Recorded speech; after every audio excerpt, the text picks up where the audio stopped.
ఆదిలాబాద్ జిల్లా కేంద్రంలో అంబేద్కర్ 135వ జయంతి వేడుకలు అధికారికంగా అత్యంత వైభవంగా జరిగాయి. జిల్లా కలెక్టర్ రాజశ్రీ షా ముఖ్య అతిథిగా హాజరై ఎంపీ గోడం నాగేష్, ఎమ్మెల్యే పాయల శంకర్ మరియు ఎస్పీ అఖిల్ మహాజనులతో కలిసి అంబేద్కర్ విగ్రహానికి పూలమాలలు వేసి అంజలి ఘటించారు. బస్టాండ్ ఆవరణలో జరిగిన ఈ కార్యక్రమంలో జిల్లా యంత్రాంగం మరియు ప్రజాప్రతినిధులు పెద్ద సంఖ్యలో పాల్గొని అణగారిన వర్గాలు అభ్యున్నతికి అంబేద్కర్ చేసిన సేవలను కొనియాడారు. సమాజంలో మార్పు కోసం ఆయన చూపిన బాటలో ప్రతి ఒక్కరూ నడవాలని, రాజ్యాంగ స్ఫూర్తిని కాపాడాలని ఈ సందర్భంగా నేతలు పిలుపునిచ్చారు.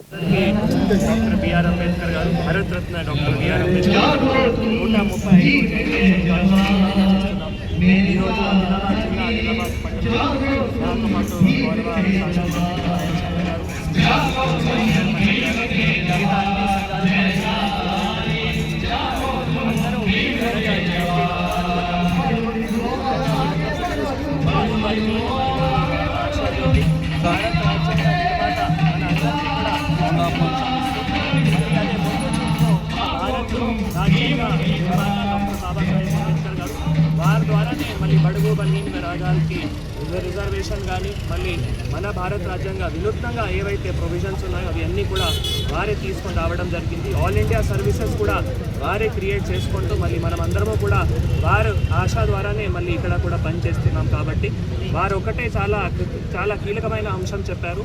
భారత రాజ్యాంగం సాధించాలి అంటే ప్రతి ఒక్కరు ఒక బాధ్యత ఉంటుంది.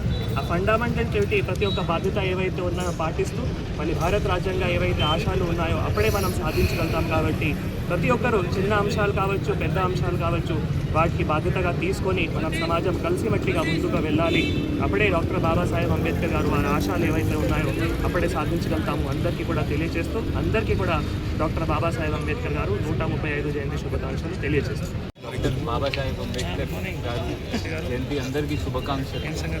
ఈరోజు బాబాసాహెబ్ అంబేద్కర్ సంవిధానం వల్ల మన దేశంలో చాలా చేంజెస్ వచ్చింది. మనం ఈరోజు కూడా చూసి ఇండిపెండెన్స్ తర్వాత మనం చాలా చేంజెస్. మన ఇండియాకి ఒక విలువైన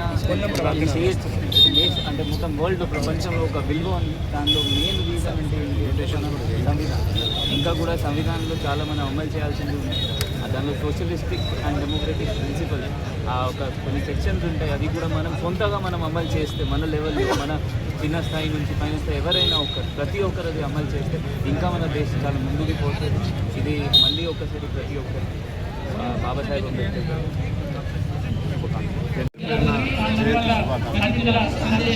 ఈరోజు ప్రపంచంలోనే గొప్ప రాజ్యాంగాన్ని ఇచ్చినటువంటి మహానుభావుడు. ఈరోజు ప్రపంచానికి నాయకత్వం వహించే దిశగా భారతదేశం ప్రయాణం కొనసాగిస్తున్నది, చేసేటటువంటి అవకాశం ఉన్నది అంటే ఆయన ఇచ్చినటువంటి ఒక రాజ్యాంగం.